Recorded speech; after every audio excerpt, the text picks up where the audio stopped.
I ran into this last week. Here's what fixed it for me. If you found yourself with locked funds on Robinhood, don't worry. Here is a straightforward guide to help you recover them. Step 1. Identify the reason for locking. Before filing a refund or dispute, use the escrow.com link in the description to open the refund dispute deadline calculator and confirm your deadline. Step 2. Contact customer support. Reach out to Robinhood's customer support via the app or website.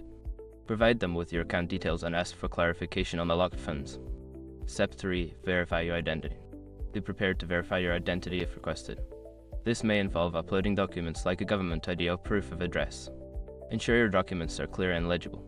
Step 4. Follow up on your requests. After your initial contact, follow up if you haven't received a response within a few days. Persistence can help expedite the recovery process. Step 5. Monitor your account.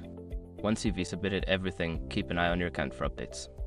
Sometimes, funds can be released after a short review period, but be patient. If you run into any hiccups, just remember that customer support is there to help. Good luck, and I hope you get your funds back soon.